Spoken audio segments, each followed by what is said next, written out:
Is this the secret to great acoustic guitar tone? Hey everybody, Jayce Allan here. Welcome back to the channel. So once you reach a certain amount of subscribers on YouTube as a guitar reviewer, then you start to get sponsors sending you emails asking you if you'd like to review their products.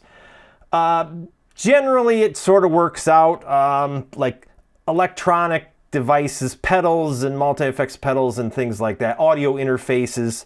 Those don't seem to go over very well on the channel, but guitars definitely do. So I'm always excited when I get a guitar to review because this is a guitar channel. I like playing all kinds of different guitars. So if somebody sends me a guitar, I have the option to keep it and I'll have a new guitar to play, or I'll just sell it and take the money and go buy other guitars. So that's the way I get paid, quote unquote, to review products.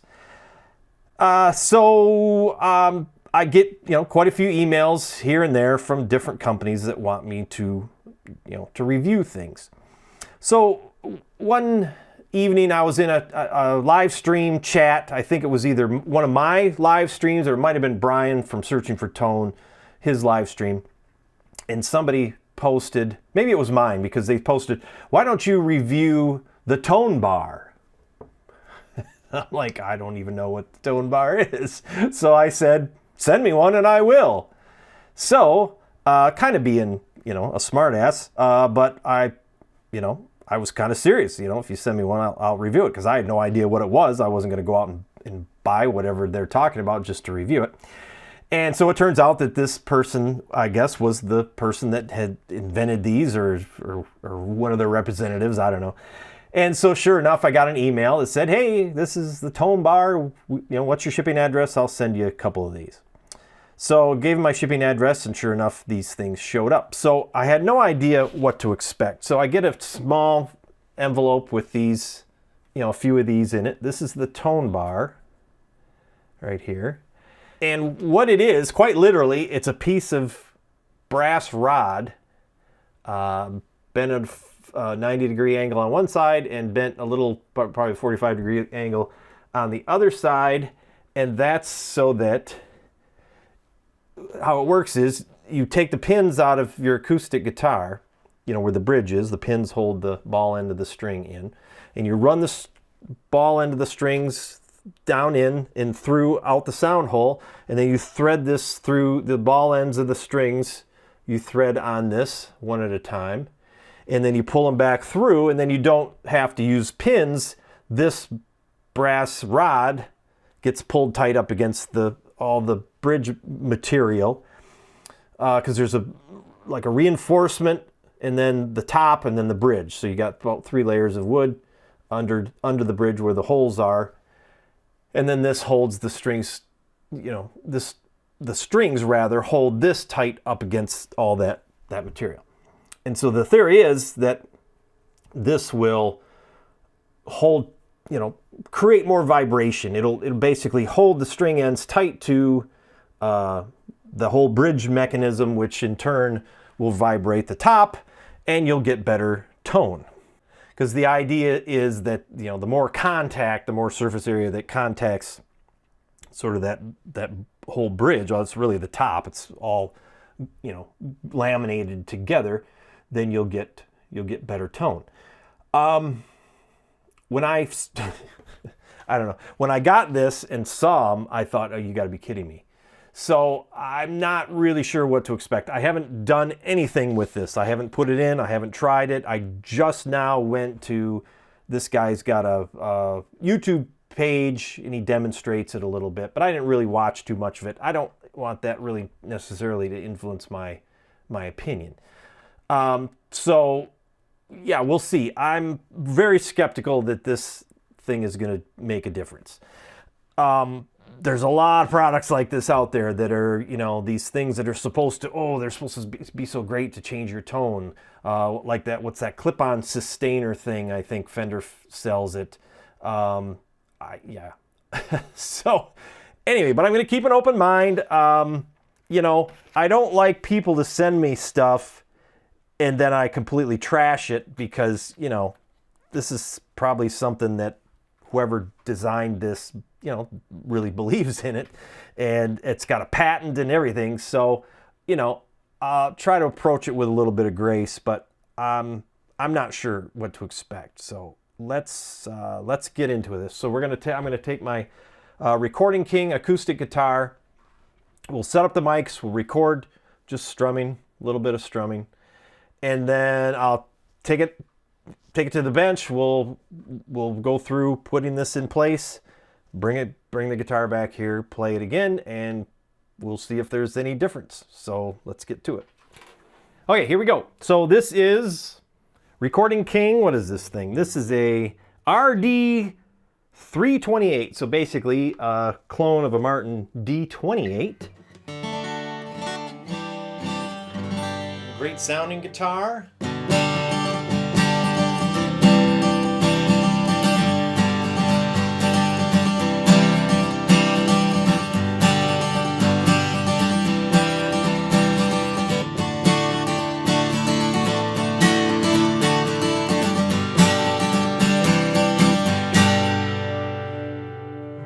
I mean, by itself, this guitar sounds pretty amazing. So, okay. So let's take it over to the bench, take the strings off it, put this ToneBar on. We'll come back here, we'll record some more, and then we'll see what we think. Okay, so this is down in my studio. This is the far end of the studio. I'm actually going to turn this into the spot where I work on guitars instead of up in the garage, because then it'll be easier to sort of move back and forth between my desk, where I have the camera and stuff set up over there, and the spot that I'm going to do, you know, tear downs and things like that. Haven't done a ton of tear downs lately, but I'm going to get back into doing that. So hopefully this will all be set up soon, and we can get back into some of the deep dives. Okay, let's get this thing installed. So you loosen your strings up first, of course. And I'm using the little winder. If you have an automatic winder, so much the better. Definitely make it faster for you.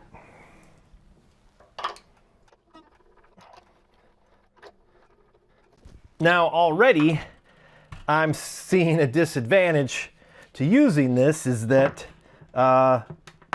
when you have these pins in, say you wanted to work on your saddle, or you wanted to dress a fret or oil your fretboard, you could just take the pins out, loosen the strings, take the pins out, and when you're done, you know, you put the ball ends back in, put the pins back in, and you're good to go to tune up the guitar. Well, with this thing, you've got to undo everything, because this will literally sit underneath, you know, and the strings have to go in and all the way out so that you can access this through the sound hole.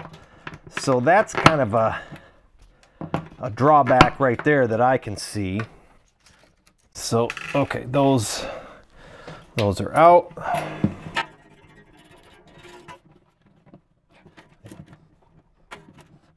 And I don't, you know, I wanted to use the strings that were on it for this demonstration because I don't want there to be any, you know, difference in tone because of the, you know, obviously brand new strings sound a lot different than strings that have been on for a while. So yeah, so you have to undo.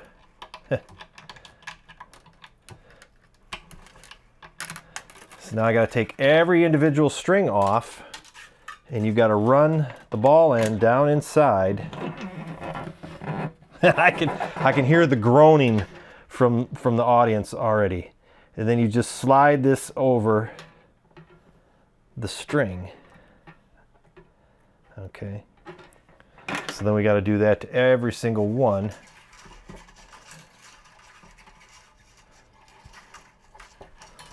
And then hopefully I can get the strings back on.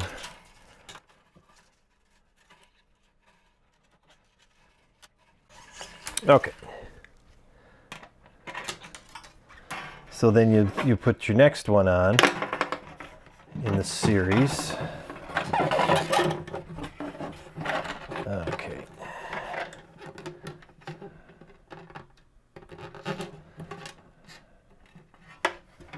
Okay.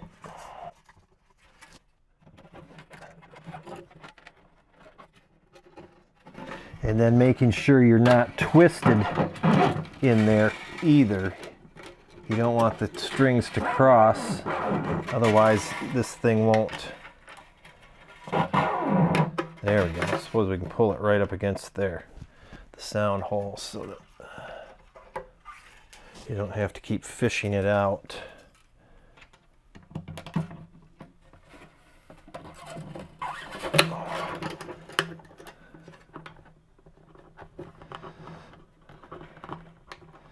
Actually, let me grab my phone and take some close-up video.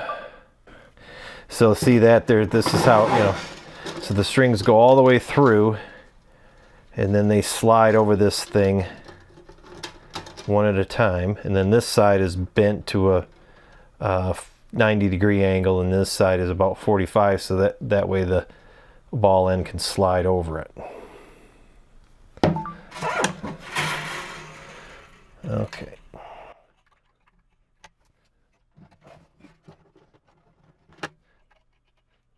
Okay, last one.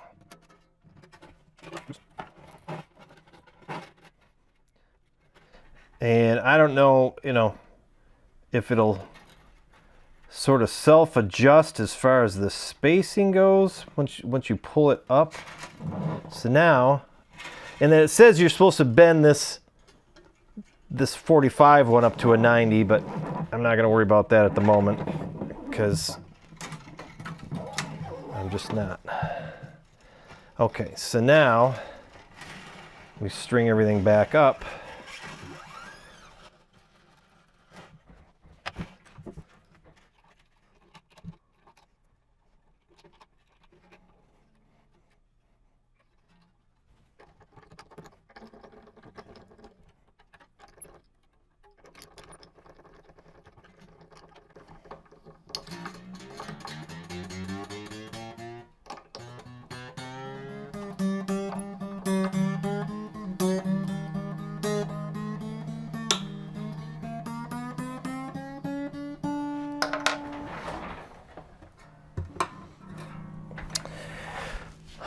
Okay.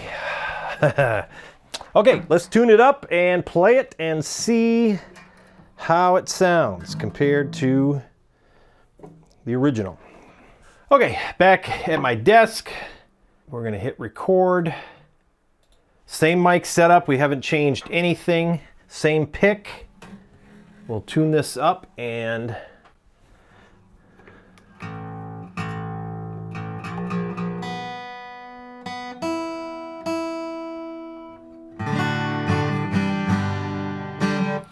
okay, got this thing tuned up. Let's hit record. Let's play. We'll try to play some of the basically the same stuff I was playing.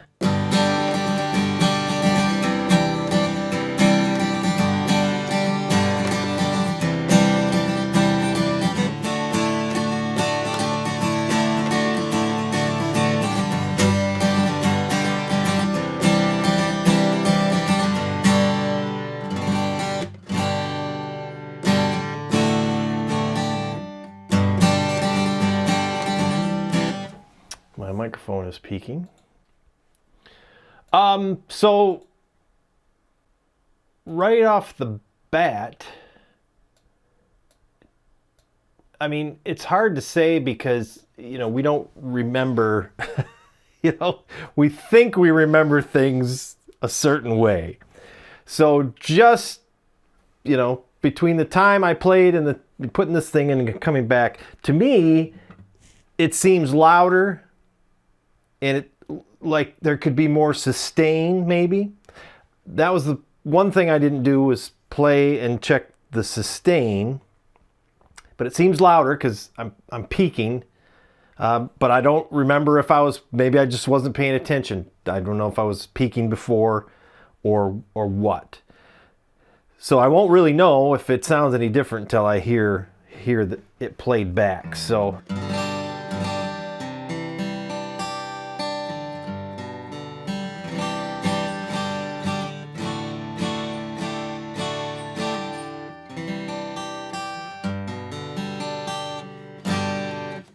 Okay, again, so now we gotta go through and listen to the playback and see if there is a difference, a discernible difference. Okay, here we go. Sitting down with Reaper. So this is these are the recordings. Here is the first recording, and then here's the one with the ToneBar. So we're gonna start here and see how that sounds.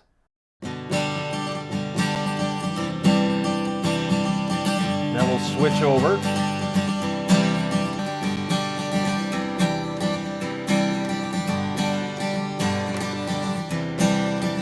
Back.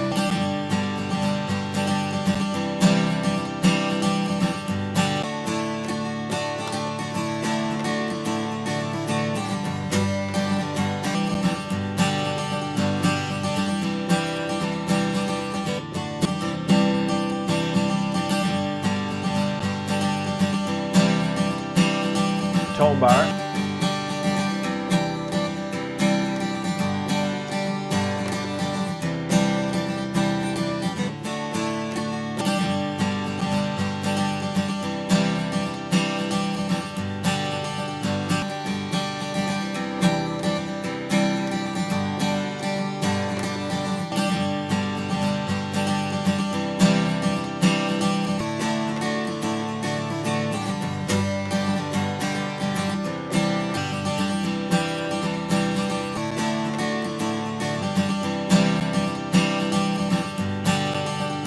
Okay, I'm definitely hearing a difference, but I'm not sure I like the difference.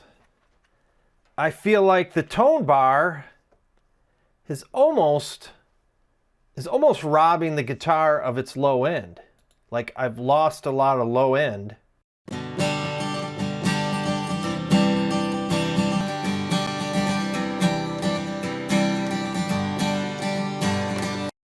So it's brighter. I mean,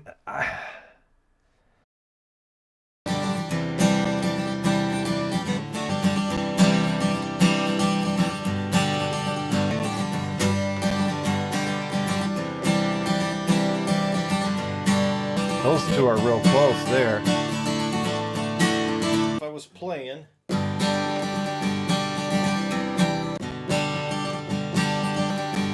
I mean, it could be just how I was positioned in front of the mics. I mean, it's really hard to tell.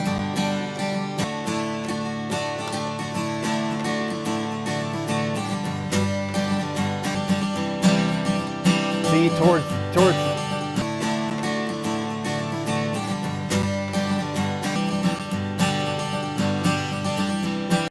okay, I think that's good enough. I don't know, man. These things, I don't know. I don't really.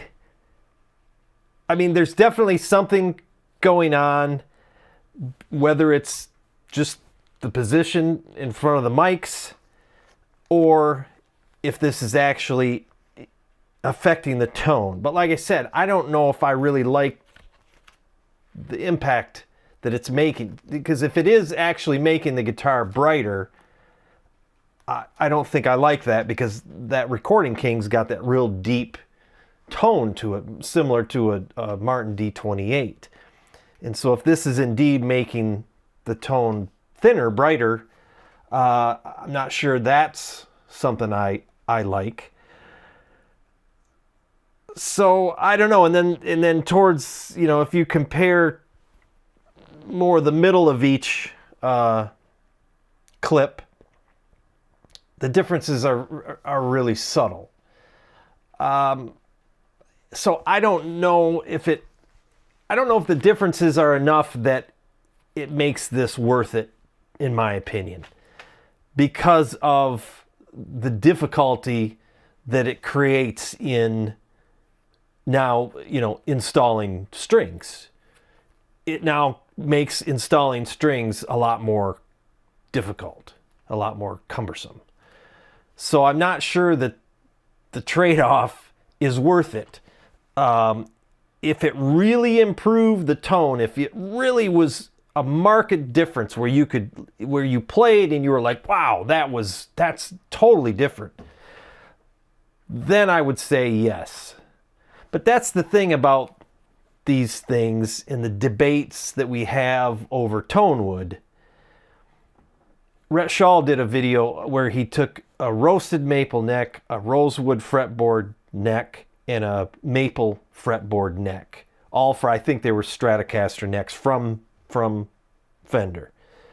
And he compared them all. He put them on the same guitar, strung them up, and played them. And compared them. And I got to tell you, I really struggled to hear any difference. The rosewood fretboard sounded slightly warmer, I guess. But here's the thing. I mean, does it matter? Does that little increment of tone matter? It's like tone wood when we really start debating tone wood. Oh, this is so much warmer, and this is brighter, and this is that. But it's like, if you're recording, you can achieve those sounds with EQ.